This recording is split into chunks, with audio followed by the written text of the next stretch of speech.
Hi, my name's Amy. I'm the clinical specialist with Saebo UK.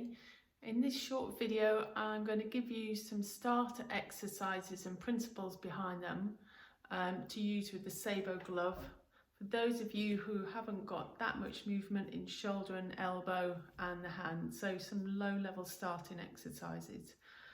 So I've just got an array of different objects from my kitchen. I've tried to pick items that are fairly wide, so nothing that's going to require too much dexterity and fine finger control, so something that's going to allow me to just practice a gross grasp. So, good starting object, I've just got a tea towel, but it could be a flannel or a hand towel rolled up. My hand to go on the top, just so you can see it. What I can just start to do, I've got to think about trying to close my hand. And then I'm just going to slowly slide it side to side, and it might be forwards and back. So thinking about extending my elbow and control around the shoulder. What you could do so that you're also practicing the release is every time you slide it back, you've got to try and relax your hand and let those fingers open. And then actively squeeze again before you slide forwards. And then practice releasing again. And obviously you've got all different directions on your tabletop.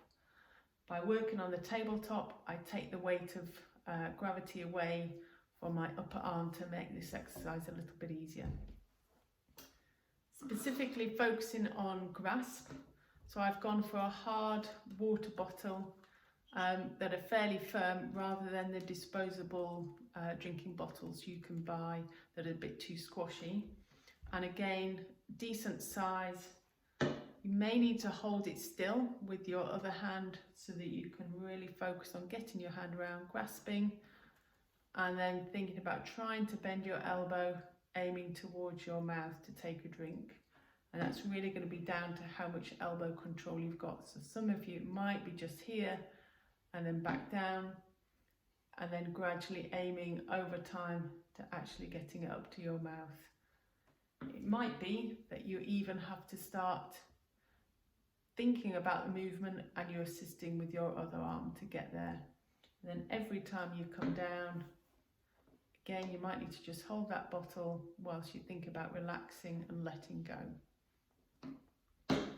Similar theme, but we've got a mug in this instance. So it's easier to not go and just tuck your thumb or fingers into the handle, but actually getting around the mug and taking a grasp. Actually a little bit more challenging than the water bottle because it's not as soft. So you've got to really focus on your grip for this one. And again, it's thinking about coming up towards your mouth and then placing back down. Really think about relaxing. And I've started empty to begin with. So as your confidence builds up, this can become a task that you're aiming to do to actually take a drink with this one. Progression to do, so on a tabletop, think about if you haven't got too much shoulder and elbow movement, starting close to your body with objects around this space.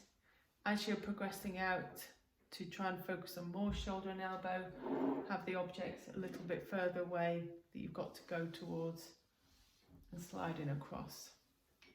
And it might even be as simple as just touching or picking up and letting go and just swapping the object's position around.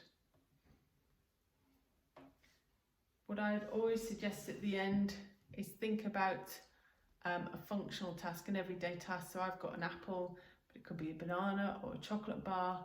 So if your task has been hand to mouth and that's your goal, put something meaningful in so that if you actually hit your target, you can take a bite of the apple.